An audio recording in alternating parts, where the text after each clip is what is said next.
Assalamualaikum warahmatullahi wabarakatuh. Selamat pagi Bapak Ibu Dewan Guru SMP PAUD dan anak-anak sekalian. Yang saya hormati Bapak Ibu Wakil Kepala Sekolah SMP Negeri PAUD. Yang saya hormati Bapak Ibu Dewan Guru SMP Negeri PAUD dan anak-anak yang saya cintai. Syukur alhamdulillah kita dapat berkumpul di ruangan ini. Bagaimana saya akan mengimplementasikan atau diseminasiasi dari modul pembelajaran saya di pendidikan guru penggerak di modul 1.4. Pada kesempatan ini saya akan memaparkan mengenai pembelajaran yang saya telah dapat di modul 1.4, yaitu budaya positif. Mungkin secara tidak langsung telah kita laksanakan di pembelajaran kita. Next look. Konsep inti dari budaya positif. Yang pertama, perubahan paradigma belajar. Yang kedua itu disiplin positif. Yang ketiga, nilai-nilai kebajikan. Yang keempat, kebutuhan dasar manusia. Yang kelima, motivasi perilaku manusia. Yang keenam itu posisi kontrol guru, masuk kita nanti di dalamnya ada. Yang kelima, keyakinan kelas. Yang keenam, segitiga restitusi. Dari kedelapan konsep inti ini akan kita bedah satu persatu. Nanti saya juga minta pendapat dari Bapak Ibu sekalian mengenai masing-masing dari inti budaya positif ini, agar penyampaian materi saya ini tidak berjalan satu arah, tetapi berjalan dua arah, dan persamaan persepsi antara kepala sekolah, rekan guru dan anak-anak nantinya di pembelajaran kita yang akan datang. Selanjutnya,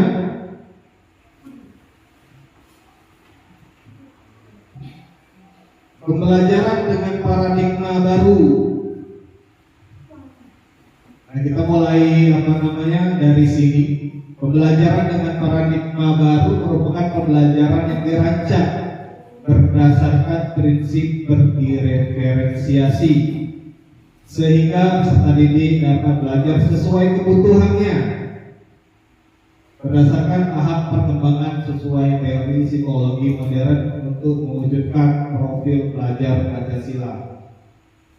Perlu Bapak Ibu ketahui, untuk semester depan kita akan melaksanakan kurikulum merdeka untuk pertama kalinya, perdana. Jadi di kurikulum merdeka itu kita menekankan P5, profil pelajar Pancasila. Nah, boleh Bapak Ibu lihat di sana apa sih yang akan dicapai. Yang pertama, beriman bertakwa kepada Tuhan Yang Maha Esa, berakhlak mulia. Yang kedua, mandiri. Yang ketiga, bernalar kritis. Yang keempat, kreatif. Yang kelima, bergotong royong. Dan yang terakhir itu berkebinekaan global. Nah, inilah capaian untuk anak didik kita nanti di kurikulum mereka. Jadi tidak ada lagi nilai angka, tidak ada lagi nilai predikat, yang ada nanti keterangan sesuai kebutuhan anak berdasarkan tahap perkembangan dan teori psikologi. Kebutuhan anak itu kan beda-beda, Bapak Ibu. Ada yang biasanya sukanya di novel matematika, bahasa Indonesia. Nah, kita itu diarahkan. Jadi pembelajaran itu sekarang berpusat pada peserta didik atau murid. Jadi guru itu cuma menebalkan, memberi, memfasilitasi agar anak itu tumbuh kembangnya sesuai dengan bakatnya. Jadi tidak bisa kita memaksa dalam artian kita pelajaran ini anak itu harus sesuai dengan apa yang kita mau. Seperti itu Bapak Ibu. Sekarang kita pembelajaran berfokus pada murid, bukan lagi guru yang berkehendak atas siswa atau murid. Selanjutnya, nah ini yang sering terjadi, miskonsepsi tentang teori kontrol. Sebelum Bapak Ibu membaca ini, saya juga sambil membuat materi ini saya introspeksi atau refleksi. Selama ini yang saya lakukan itu benar atau salah mengajar. Pertama itu ilusi guru itu bisa mengontrol murid. Kita berilusi bahwasanya guru itu bisa mengontrol semua murid, padahal tidak.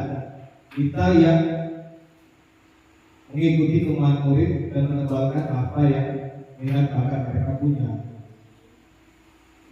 Selanjutnya itu ilusi bahwa semua penguatan positif, efektif dan bermanfaat. Nah, ini yang kadang kita sadari. Kita ngomong perasaan itu sudah benar, menasihati anak tersebut, tapi belum tentu anak tersebut paham atau menerima apa yang kita ucapkan. Tiga, ilusi bahwa kritik dan membuat rasa bersalah mampu menguatkan karakter. Yang keempat itu ilusi bahwa orang dewasa berhak memaksa. Seperti itu juga yang pernah kita lakukan di sekolah. Seperti saya sebagai guru waktu itu memaksa anak mengerjakan PR. Ilusinya seperti itu, berhak, padahal tidak.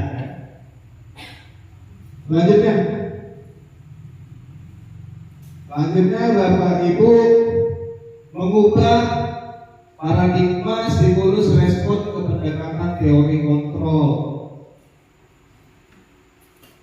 Yang lama itu pembelajaran kita adalah stimulus respon. Kita bandingkan dengan teori kontrol mengenai pandangan tentang dunia. Waktu pembelajaran stimulus respon tentang dunia itu realitas, kebutuhan, seolah-olah kebutuhan kita itu sama. Tapi di teori kontrol berbeda. Kebutuhan kita sama kebutuhan anak berbeda. Kebutuhan kita sebagai guru dengan guru lain juga berbeda. Yang kedua, semua orang melihat hal yang sama. Sementara di teori kontrol sekarang, setiap orang memiliki gambaran yang berbeda. Tiga, mencoba mengubah orang agar berpandangan sama dengan kita paksa. Yang pembelajaran kita selama ini ke belakang, yaitu ini ada mencoba mengubah orang agar berpandangan sama dengan kita. Sama kayak pembelajaran. Pokoknya anak-anak harus kemauan saya, harus dengan materi yang saya berikan. Anak-anak harus ikut. Padahal yang sebenarnya nanti akan kita lakukan berusaha memahami pandangan orang lain tentang dunia. Kita pahami dulu kebutuhan anak kita seperti apa. Perilaku buruk dilihat sebagai suatu kesalahan, padahal semua perilaku memiliki tujuan. Mungkin anak-anak melakukan telat misalkan. Perilaku buruk bisa kita katakan dilihat kita sebagai suatu salah. Tapi sebenarnya perilaku mereka itu ada tujuan tertentu. Kita belum tahu latar belakangnya dari perilaku apa, kenapa. Nah itu perlu kita pahami nanti ke depan. Selanjutnya, orang lain bisa mengontrol saya. Seperti pembelajaran kita sebagai guru bisa mengontrol anak-anak. Yang bertujuan untuk menumbuhkan kesadaran serta memberdayakan peserta didik tanpa imbalan, reward, ancaman atau hukuman. Nilai-nilai yang disepakati bersama lepas dari suku, bangsa, agama, bahasa maupun latar belakangnya. Jadi mencakup keseluruhan, tidak kita membeda-bedakan dari suku, ras, agama maupun lainnya. Dari profil pelajar Pancasila yang kita ingin harapkan dari peserta didik itu apa? Beriman, dan bertakwa kepada Tuhan yang Maha Esa, berakhlak mulia, berkebinekaan global, gotong royong, mandiri, kreatif, dan bernalar kritis. Selanjutnya itu kebutuhan dasar manusia. Ini penting Bapak Ibu. Kebutuhan dasar kita yang Bapak Ibu ketahui apa?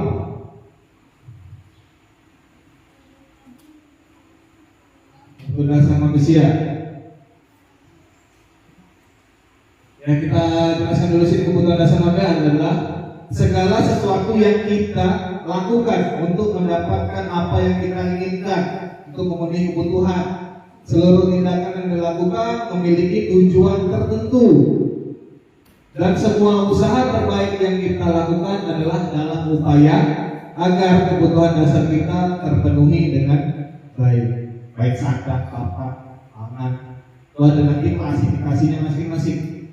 Lanjutnya. Nah, 5 kebutuhan dasar manusia. Yang pertama, bertahan hidup. Baik makan, pakaian, tempat tinggal, keamanan, kesehatan.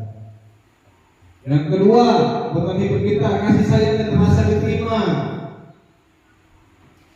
Merasa diterima, dipedulikan, berbagi, kerjasama, menjadi bagian dalam kelompok, dan lain sebagainya. Yang ketiga, ada penguasaan, harga diri. 4, kebebasan, mandiri, memiliki pilihan, mencoba hal baru, mampu mengendalikan arah dirinya. Kesenangan, bermain, humor, antusiasme, tertawa. Nah, dari 5 ini kemungkinan dari Bapak Ibu maupun anak-anak ini sudah semua belum terpenuhi 5 kebutuhan dasar ini. Kalau saya belum. Begitu juga anak-anak Bapak Ibu. Mungkin anak-anak itu di kelas dia ribut atau sebagainya, mengganggu orang lain. Berarti ada kebutuhan dasarnya yang belum terpenuhi.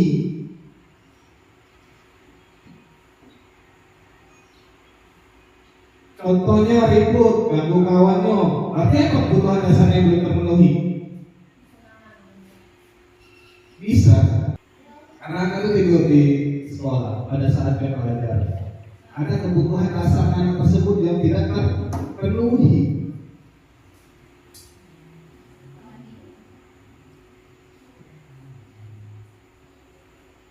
Apa? Dan itu bisa masuk. Kesenangan bisa juga. Atau dalam kelas ada juga satu kasus, misalkan saya kasih tahu anak itu pada saat pelajaran Bapak Ibu mengajar, anak itu tidak aktif. Tetapi di luar jam pelajaran Bapak Ibu, anak-anak tersebut luar biasa aktif. Kebutuhan dasar apa kira-kira yang tidak terpenuhi dari anak tersebut?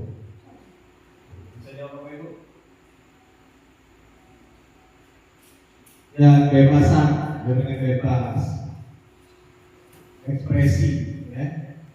Mungkin sama gurunya dia takut, sama rekan-rekan itu bebas, mengekspresikan dirinya. Nah, dari 5 kebutuhan dasar ini, Bapak Ibu, pasti ada di kelas atau di pembelajaran kita mengenai anak-anak kita. Selanjutnya, untuk mendapatkan imbalan penghargaan, contoh yang saya katakan tadi, anak-anak yang nilainya bagus, yang ini kita kasih imbalan. Berarti keinginan belajar dia itu timbul karena ingin dapat sesuatu dari gurunya. Kita belajar, kalau aku dapat menyelesaikan tugas, berarti aku dapat imbalan. Yang seharusnya yang kita lakukan adalah Motivasi yang itu dari dalam diri, motivasi intrinsik untuk menjadi pribadi yang mereka inginkan dan menghargai diri sendiri dengan nilai-nilai yang mereka percaya. Motivasi intrinsik. Jadi kalau misalkan kita sebagai guru, posisinya kita sebagai pendidik, kita malu datang terlambat. Berarti motivasinya apa? Motivasi apa? Eksternal, ekstrinsik. Iya. Malu, karena itu malu dapat teguran dari atasan. Terus juga ada juga guru yang rajin, semata-mata hanya ingin mendapat ucapan atau imbalan dari pimpinannya. Padahal yang harus kita lakukan adalah menghargai diri kita sendiri, datang tepat waktu, belajar sesuai dengan kebutuhannya. Yang harus kita timbulkan nanti ke depan adalah motivasi intrinsiknya, Bapak Ibu. Selanjutnya, nah, ini ada hukuman, konsekuensi, dan restitusi. Saya minta saja Bapak Ibu pendapat dari Bapak Ibu mengenai hukuman, konsekuensi, dan restitusi. Sama? Silakan Bapak Ibu ambil mic-nya. Saya minta pendapat dari calon guru penggerak angkatan 11 Nusantara mengenai hukuman, konsekuensi, dan restitusi ini sama atau tidak?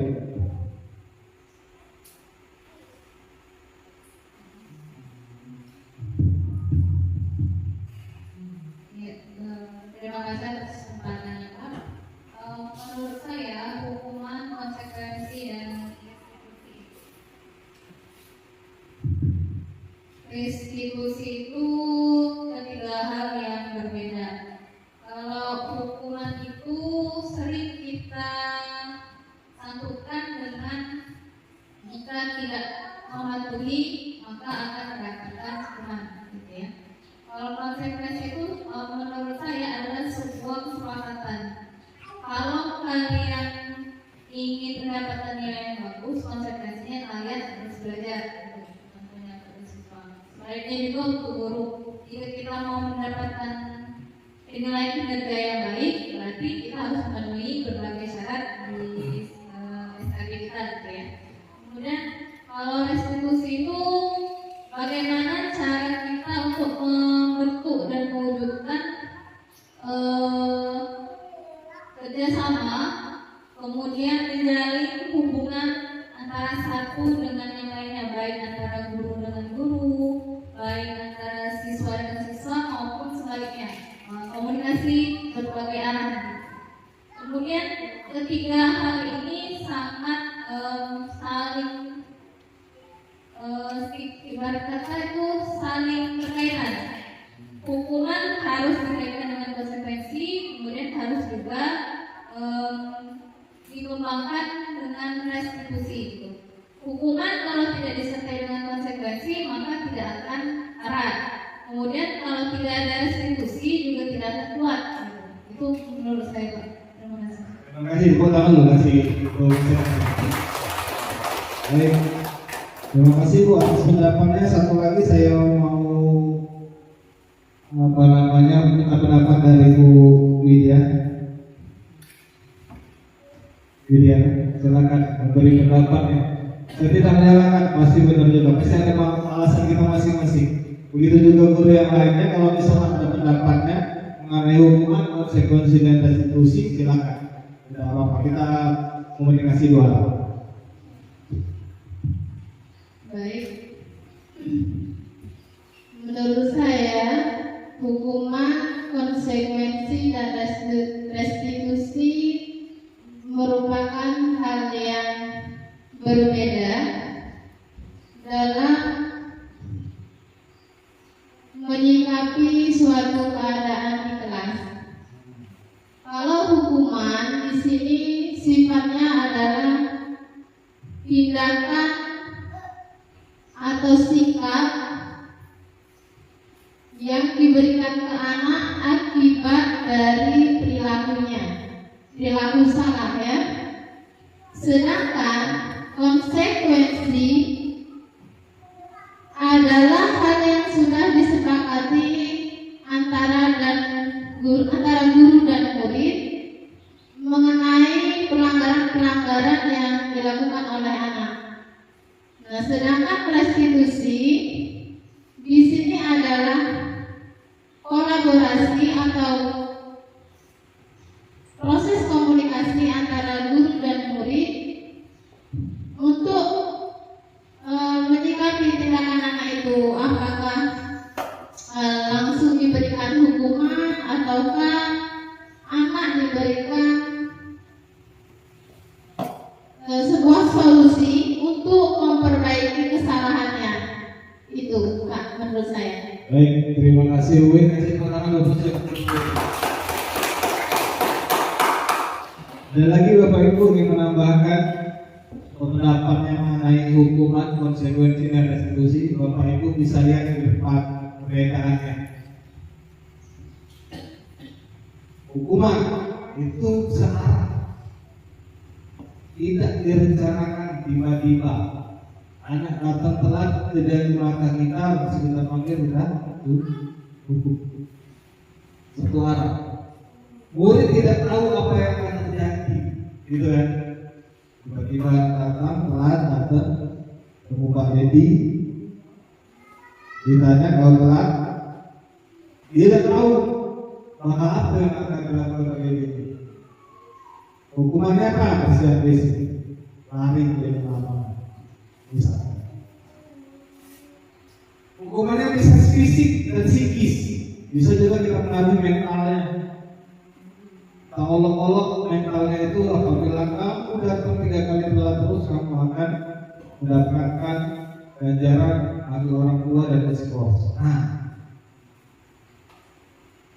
itu sifatnya hukuman. Satu arah, anak-anak tidak tahu apa yang terjadi. Hukumannya bisa psikis atau fisik. Fisik tadi yang saya katakan, harus dilakukan, membersihkan fisik, nyapu dan lain sebagainya. Konsekuensi Bapak Ibu baca di depan. Rencana telah disepakati, murid tetap dibuat tidak nyaman, sehingga guru selalu memonitor murid. Pak, hukuman itu biasanya apa sih? Biasanya itu yang melanggar peraturan. Peraturan apa?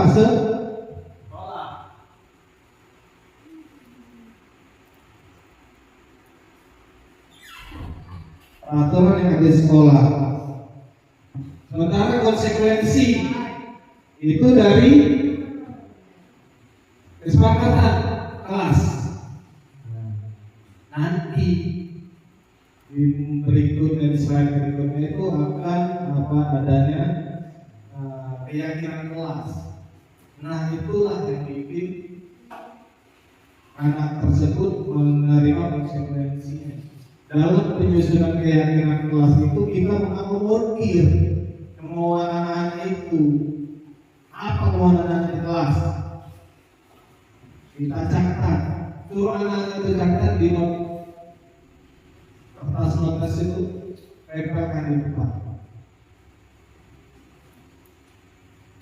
Jadi kemauan anak itu di kelas. Setelah anak-anak menuliskan apa kemauannya dan apa yang tidak dia inginkan, kita sesuaikan lagi dengan tersaring ibaratnya. Tersaring sesuaikan dengan nilai mundur sebelah kamu, mundur ke belakang.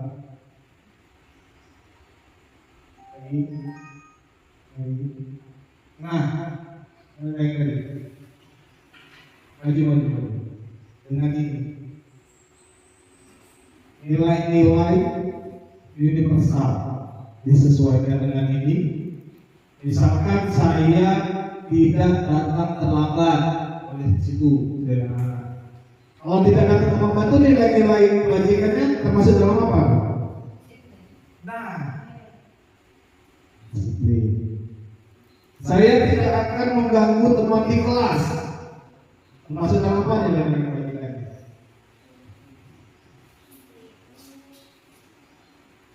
Menghargai.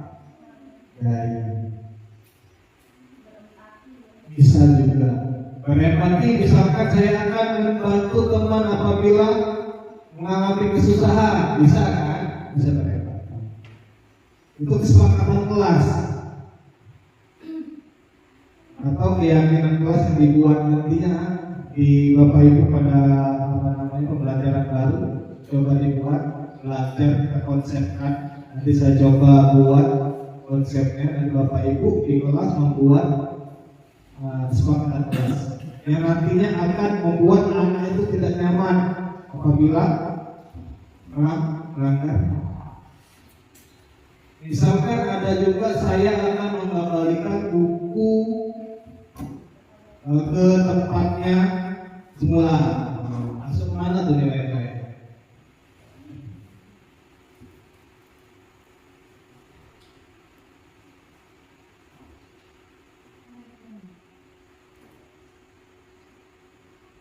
Diri satu. Kalau komitmen itu contohnya saya akan belajar dengan sungguh-sungguh dan tidak mengganggu teman di sebelah. Baik Bapak Ibu, dari ketiga macam hukuman konsekuensi dan restitusi, apakah masih ada yang mengganjal atau Pak, kayaknya tidak sesuai Pak dengan apa yang kita lakukan di sekolah. Silakan Bapak Ibu kalau misalkan ada yang ingin ditambahkan. Sudah ada? Lanjut. Nah, ini yang penting. 5 posisi kontrol guru. Yang pertama sebagai penghukum. Yang kedua membuat rasa bersalah. Yang ketiga sebagai teman. Yang keempat sebagai pemantau. Yang kelima sebagai manajer. Next. Bapak Ibu silakan saksikan ini. Kalau terlewat berarti untuk slide berikutnya tidak bisa jawab. Nanti ada sedikit tulisan. Play.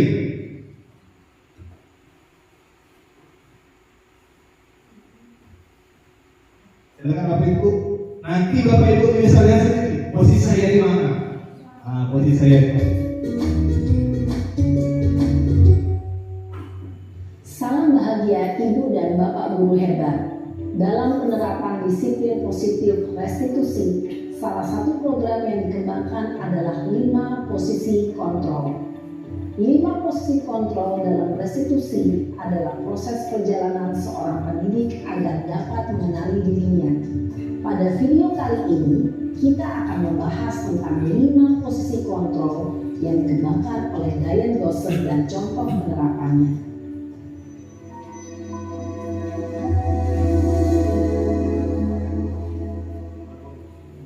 Lima posisi kontrol itu adalah 1. Posisi penghukum. 2. Posisi pembuat merasa bersalah. 3. Posisi teman. 4. Posisi pemantau atau monitor. Dan 5. Posisi manajer. Untuk lebih memahami kelima posisi tersebut, mari kita saksikan kasus Naren yang terlambat hadir 20 menit di sekolah dan melihat bagaimana kelima posisi kontrol dalam menghadapi masalah tersebut.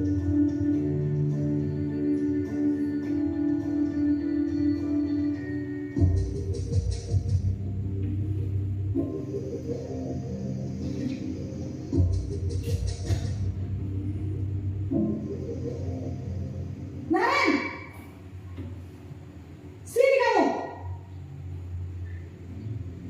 Selamat pagi, Bu. Selalu terlambat. Kamu deh, pasti terlambat. Maaf, Bu. Saya Apa? Apa coba? Alasan kamu apa lagi? eh, Kamu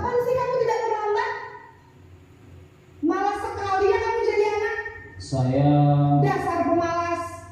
Gak kapok-kapok sih kamu. Sudah berapa kali terlambat? Sana, kamu keliling lapangan basket 2 kali. kenapa saya harus keliling lapangan basket, Bu? Kenapa? Kamu melawan ibu. Berani-beraninya jawab. Sudah terlambat, masih berani jawab pula. Sekarang, keliling lapangan basket 5 kali sekalian. Biar kapok. Cepat. Pergi sana ke lapangan basket. Posisi penghukum biasanya berbicara dengan nada tinggi, menghardik, menunjuk-nunjuk, menyakiti, dan menyindir. Hukuman bisa berupa fisik maupun psikis. Ibu dan bapak guru hebat. Dampak yang terjadi pada murid ketika guru berada pada posisi penghukum adalah murid cenderung akan memberontak, bahkan menyimpan dendam.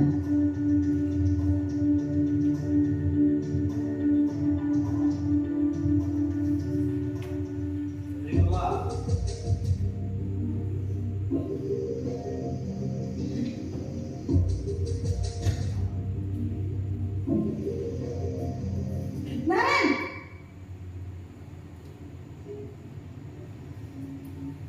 Selamat pagi, Bu. Naren. Kamu kenapa terlambat lagi, nak? Ya Tuhan, Naren. Kamu senang ya bikin ibu susah ya? Kalau kamu terlambat lagi, nanti ibu yang ditegur bapak kepala sekolah, nak. Disangka ibu tidak bisa membina kamu. Duh, gimana ini? Maaf, Bu. Duh, Gusti Naren. Kamu suka ya kalau ibu ditegur bapak kepala sekolah? Terus, sekarang ibu harus tulis apa yang di buku absen? Ini kamu sudah sering terlambat loh. Ibu harus apa coba? Maaf, Bu. Maaf sekali. Ya sudah, lain kali jangan bikin ibu susah lagi ya, nak ya. Ibu tidak akan kuat lagi kalau kamu begini terus.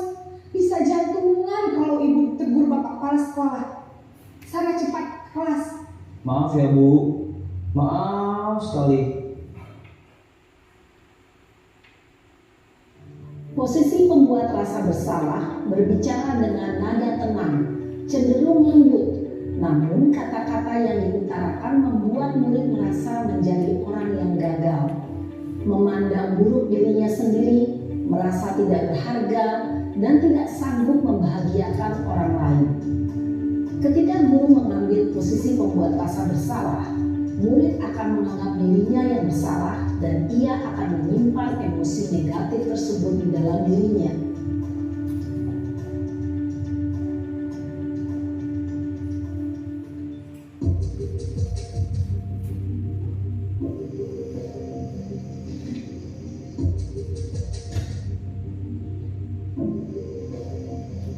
Naren,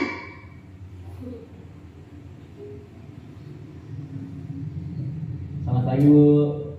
wah, sudah jam berapa ini, nak? Terlambat lagi ya, sayang. Iya, Bu. Habis ibu saya lupa membangunkan saya, Bu. Kamu malah menyalahkan ibu kamu. Kamu bukannya anak yang larinya paling kencang. Kok terlambat sih? Iya, Bu. Saya memang terlambat bangun tadi. Jadi biarpun saya lari kencang, tetap gak kekejar, Bu. Ya sudah sana. Nanti lain kali larinya lebih kencang lagi ya. Biar gak terlambat lagi. Bikin senang ibu. Demi ibu. Bisa kan? Bisa lah, Bu. Ya sudah sana masuk kelas. Ibu beresin urusan absen kamu. Kamu ini ada-ada saja. Dalam posisi teman, guru berbicara dengan nada suara ramah, akrab, cenderung bersenda gurau untuk menjaga suasana tetap santai. Murid akan merasa senang, aman, dan akrab dengan guru. Identitas yang tercipta adalah identitas sukses atau berhasil. Namun, perlu diingat, karena ini masih dorongan eksternal, maka ada faktor ketergantungan dari murid kepada orang tertentu. Di sini guru aksennya, sehingga di lain waktu murid bisa berperilaku baik, namun hanya kepada orang-orang tertentu saja.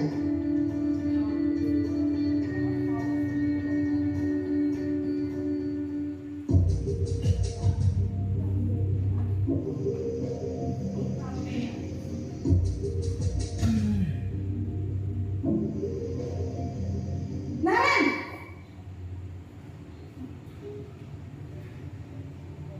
Selamat pagi Bu. Naren, apa peraturan sekolah kita tentang jam berapa kita harus masuk sekolah, nak? Kita harus di sekolah jam 7 Bu. Iya betul, sekarang sudah jam 7.20. Naren sudah tahu konsekuensinya jika terlambat hadir. Paham Bu, saya harus tinggal kelas pas jam istirahat selama 20 menit. Iya benar, konsekuensinya demikian. Jadi nanti jam 9.30 pas istirahat, kamu harus tinggal di kelas, kerjakan tugas tambahan untuk ketertinggalan kamu, ya? Baik Bu. Posisi pemantau mengandalkan penghitungan atau data untuk mengontrol murid. Guru mengarahkan murid berdasarkan peraturan dan konsekuensi. Seorang pemantau menunjukkan bahasa tubuh dan ekspresi wajah yang datar dan cenderung formal.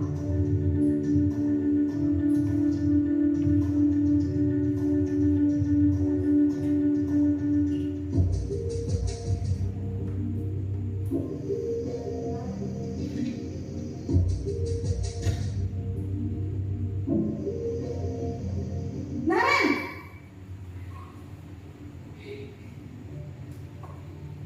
Selamat pagi Bu. Selamat pagi Naren. Maaf Bu, saya terlambat. Iya, sekolah masuknya jam 7, sekarang sudah jam 7.20. Jadi sekarang bagaimana ini Naren? Maaf Bu, saya lupa setel alarm saya semalam. Baiklah, menurut kamu, keyakinan sekolah yang mana yang perlu kamu tingkatkan? Menghargai diri sendiri dan orang lain mungkin ya Bu.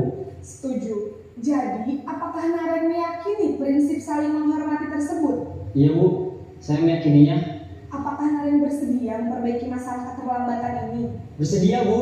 Bagaimana kamu akan perbaiki masalah keterlambatan ini? Saya akan coba untuk tidak lupa menyetel alarm saya Bu. Baik, kalau Naren lupa menyetel alarm di rumah, ada orang yang kira-kira bisa bantu mengingatkan tidak? Ada Bu, kakak saya, Kak Emma. Ada lagi selain Kak Emma? Selain Kak Emma, ada ibu saya. Baik, jadi yang mengingatkan Naren adalah Kak Emma dan ibu kamu ya? Kira-kira akan mulai setel alarm kapan nih Naren? Setelah pulang sekolah, akan segera saya lakukan. Baik, jadi Naren akan setel alarm untuk bangun besok pagi dan akan diingatkan oleh kakak dan ibunda Naren ya.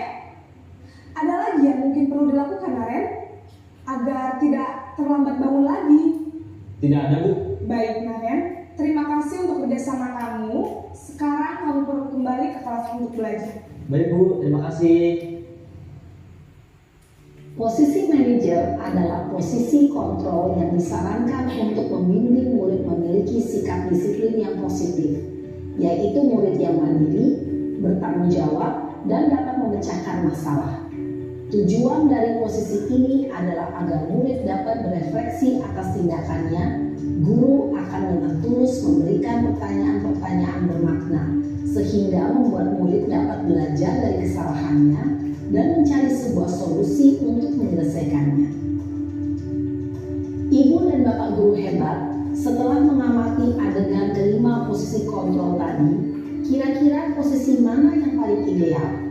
Posisi mana yang dapat menunjang motivasi intrinsik murid? Ya, tentu posisi manajer. Posisi ini memang posisi ideal yang ingin dituju setiap pendidik. Pada posisi inilah, guru dapat menerapkan disiplin positif yang berpihak pada murid, yang memerdekakan murid. Perjalanan seorang pendidik tentunya tidak mudah untuk sampai pada posisi seorang manajer. Namun, tujuan kita pasti, yaitu menciptakan murid-murid yang mandiri, merdeka, dan bertanggung jawab. Semoga penggambaran 5 posisi kontrol yang telah diperlihatkan ini. Baik, Bapak Ibu, setelah Bapak Ibu menyaksikan tadi mengenai 5 posisi kontrol guru, pertanyaannya, kira-kira pribadi Bapak Ibu, saya tanya satu lagi ya, Bapak Ibu itu ada di posisi yang mana? Dari Ibu Waka dulu, Donadro, silakan. Posisi kontrol apa? Baik, terima kasih. Mengamati dari video tadi, saya berada pada posisi hukum. Sebagai hukum. Hukum dan sebagai teman. Kadang-kadang saya bisa seperti sebagai teman. Dua itu, selain itu tidak ada pada diri saya. Baik, terima kasih Bu Nadro. Selanjutnya Bu Sekarina. Di manakah posisi saya? Anda tanya. Iya, terima kasih Pak. Kalau melihat tampilan video tadi, saya rasa saya sudah pernah di posisi itu semua. Tetapi mungkin kecenderungannya. Tapi kalau dalam hal sebagai hukum, saya pernah. Dominan. Ya. Yang paling dominan. Jelasnya itu ancaman gitu ya. Hukuman. Kalau kamu masih datang lambat, nanti ibu apaan? Nah itu saya paling sering. Gitu. Oh, berarti masuk mana tuh? Itu menghukum kemudian mengubah rasa bersalah. Pernah juga saya lakukan. Contohnya, mungkin ada murid A yang terlambat. Gara-gara kamu terlambat, teman kamu satu kelas jadi terlambat ujian. Nah, itu pernah saya buat. Baik. Di posisi guru, pribadi saya di sini sama seperti teman-teman yang lain. Paradigma lama dan sulit dirubah. Di sini sebagai penghukum dan pembuat rasa bersalah. Posisi mana paling dominan? Apakah seluruhnya sudah dilakukan? Yang paling dominan itu sebagai pembuat rasa bersalah ya Pak, tambah sebagai teman. Nah, untuk sebagai manajer itu sesekali saya lakukan, cuman respon dari peserta didiknya ada ketika kita tanya kenapa terlambat kan? Peserta didik kebanyakan diam atau tidak ada Bu atau tidak menjelaskan permasalahan yang dia hadapi. Jadi menjadi sebagai manajer kita juga sebagai guru karena kalau anaknya responnya diam, kita kebingungan seperti apa gitu Pak. Oke, baik. Terima kasih Bapak Ibu telah memberikan pengalaman dan masukannya selama jadi guru. Posisi mana yang saya dominan, gitu kan? Seperti Bapak Ibu ketahui, bahwasannya posisi yang paling ideal untuk seorang guru adalah posisi manajer. Permasalahannya, posisi manajer kata Bu Sekarina dan rekan guru lainnya itu belum ada respon positif dari yang lain, betul? Nah, nanti pada saat posisi manajer ini ada tahapan-tahapan yang harus kita lakukan untuk anak tersebut menjadi aktif, mau cerita dan sebagainya. Oke, next go. Nah, sebagai pemahaman, siapa yang bisa jawab pernyataan nomor 1? Apa peraturan sekolah jika tidak memakai atribut? Termasuk posisi kontrol apa? Nomor 1.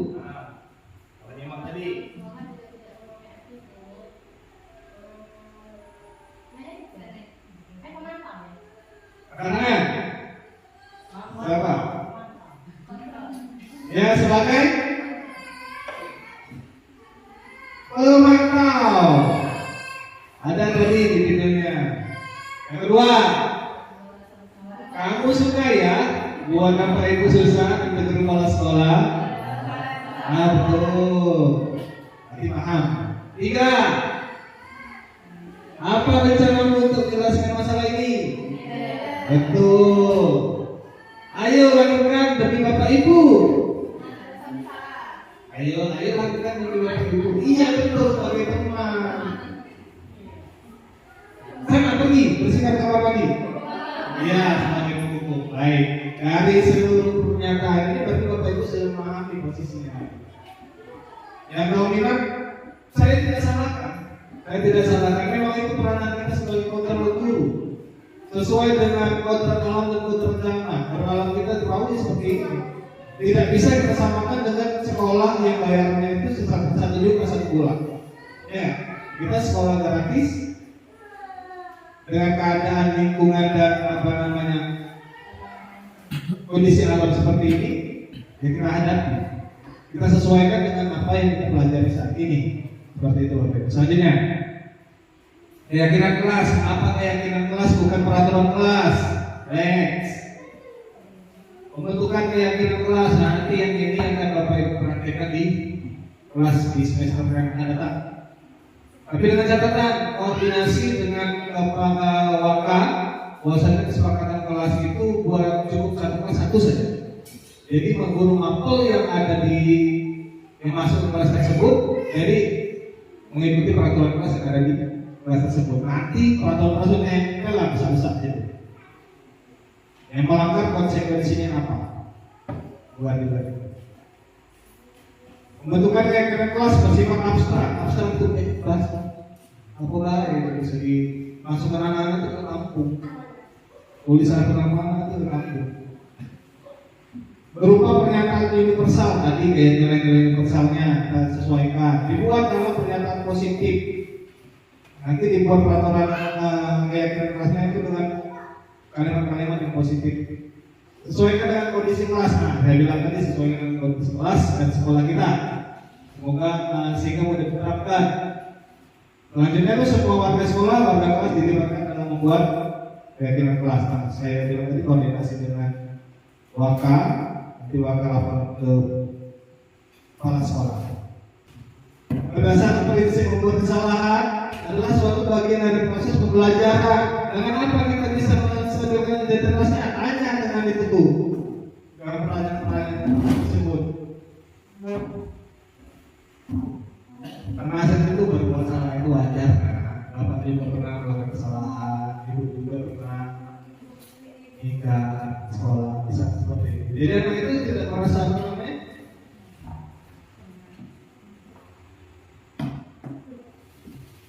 Nah, terus juga kita dengan identitas itu kita buat pertanyaan itu yang kayaknya menenangkan hatinya, stabil. Bapak tidak menyalahkan kamu, tapi ingin mencari solusi bagaimana kesalahan kamu tersebut tidak diulangi lagi. Bisa tergantung bagaimana Bapak Ibu melakukannya nanti depan. Dan juga kamu berhak merasa begitu karena apa? Kebutuhan dasar tadi yang saya bilang di sebelumnya, karena ada kebutuhan dasar mereka yang belum terpenuhi. Yang kedua tahapannya setelah dia stabil, baru kita validasi dengan kesalahannya tadi. Validasi berdasarkan prinsip setiap perilaku berupaya memiliki suatu perubahan tertentu. Kita tanya pada pertanyaan ini, kamu pasti punya alasan apa lakukan hal tersebut. Padahal kamu bisa melakukan yang lebih baik daripada itu, bisa. Kamu patut bangga karena telah melindungi sesuatu yang penting buat kamu. Kamu melakukannya karena mempertahankan sesuatu yang penting, bisa. Bukan sebagai nanti pada saat kasusnya berbeda-beda, ya. Dengan posisi manajer itu kita ikutin ini garis diskusi ini. Yang pertama menstabilkan identitas, yang kedua validasi tindakan yang salah. Nah, yang terakhir nih menanyakan keyakinan. Nah, itu berdasarkan prinsip teori kontrol bahwa pada dasarnya kita termotivasi secara intrinsik, bukan lagi motivasi dari luar yang ekstrinsik. Nah, apabila Bapak Ibu telah melaksanakan keyakinan kelas nanti pada saat semester yang akan datang, sudah Bapak Ibu buat keyakinan kelas. Apabila anak-anak itu melakukan kesalahan atau tidak menaati peraturan keyakinan kelasnya, nah itu bisa bertanya dengan ini, apa keyakinan kelas kita yang telah buat, nilai apa,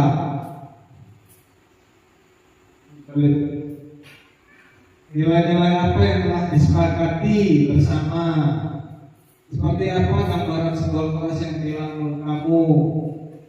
kamu ingin menjadi orang seperti apa. Nah, jadi di sinilah kita bisa menimbulkan motivasi intrinsipnya di yang menanyakan keyakinan. Nah, untuk yang terakhir Bapak Ibu sebagai penutupnya, dari ketika proses tahapan segitiga restitusi, silakan Ibu videonya diputar. Nah, ini adalah proses terakhir atau materi terakhir segitiga restitusi dapat diterapkan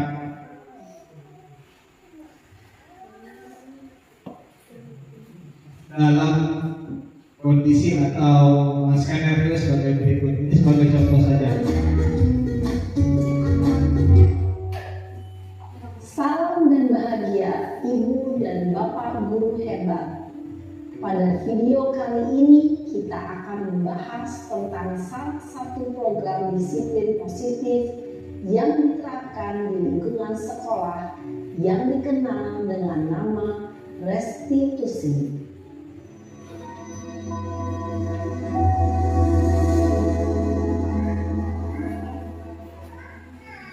Restitusi dikembangkan oleh pakar pendidikan dan dosen berlandaskan pada teori kontrol Dr. William Gleiser. Segitiga restitusi adalah suatu proses dialog yang dijalankan oleh guru atau orang tua agar dapat menghasilkan murid yang mandiri dan bertanggung jawab.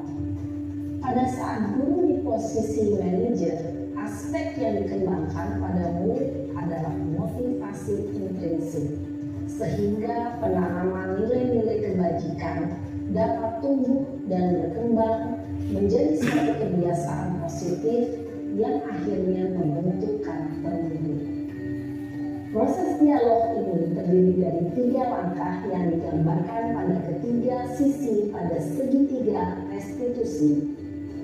Sisi pertama adalah menstabilkan identitas.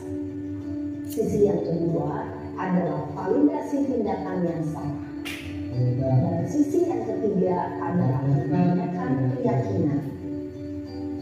Ibu dan Bapak guru, berikut ini akan ditunjukkan bagaimana seorang guru berada dalam posisi manajer menggunakan penerapan segitiga restitusi.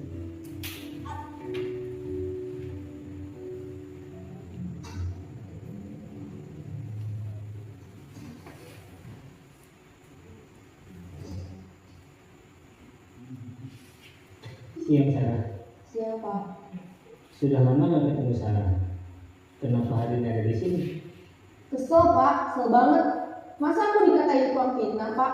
Ya aku marah lah. Aku balik katain Eka di depan kelas. Kesel banget. Oh begitu. Ya pasti kamu marah dan kesal. Bapak juga akan marah apabila ada yang menuduh Bapak seperti itu. Kemudian pada saat itu kamu mau melakukan apa? Ya saya langsung ngatain Eka lah Pak. Kesel banget. Saya bentak-bentak dia depan teman-teman lain. Oh begitu. Pasti kamu melakukan seperti itu karena suatu alasan tertentu kan? Iyalah, masa saya diam saja Pak? Ya saya bela diri lah.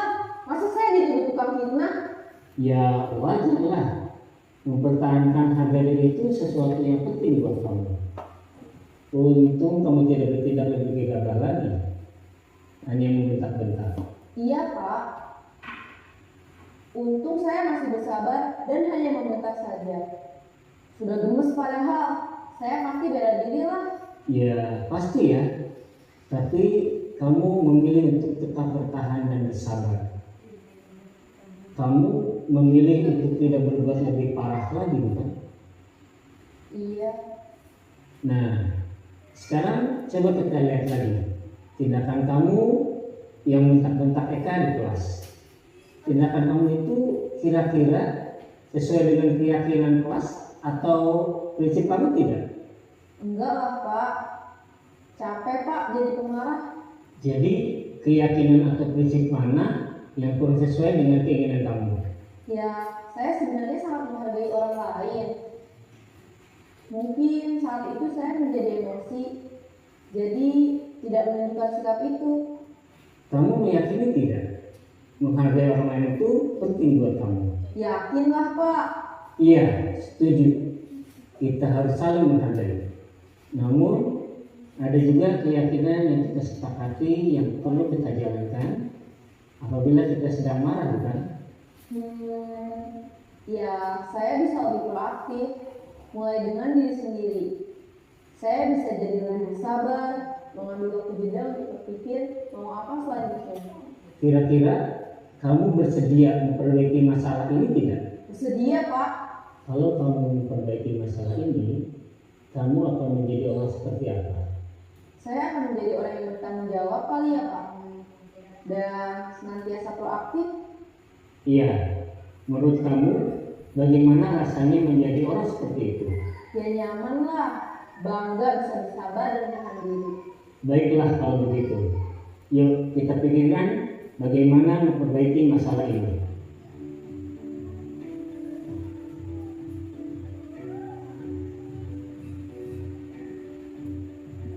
Ibu dan Bapak guru hebat. Baru saja kita menyaksikan contoh bagaimana seorang guru berada dalam posisi manajer menggunakan penerapan segitiga restitusi. Baik Bapak Ibu, setelah kita menyaksikan tadi tahapan-tahapan mengenai segitiga restitusi, saya harap Bapak Ibu juga akan dapat nantinya yang dominan tadi dalam posisi kontrol guru. Saya harap juga Bapak Ibu dapat menjadi posisi manajer dengan menjalankan segitiga restitusi dengan 3 tahapan yang itu. Yang pertama menstabilkan identitas, yang kedua itu tadi validasi tindakan yang salah, dan ketiga itu menyediakan keyakinan kelasnya apa yang telah dilanggar, bagaimana cara solusinya untuk memperbaiki dan lain sebagainya. Baiklah Bapak Ibu, demikian yang dapat saya sampaikan mengenai pembelajaran yang saya dapatkan dalam pendidikan guru penggerak modul 1.4 yaitu budaya positif. Semoga dengan kerjasama dan kolaborasi ke depannya kita dapat melaksanakan dan menjalankan budaya positif di SMPN Negeri Pau. Demikian Bapak Ibu yang dapat saya sampaikan. Lebih kurang saya mohon maaf pada Allah dan ampun. Saya akhiri dengan bila taufiq wal hidayah. Wassalamualaikum warahmatullahi wabarakatuh.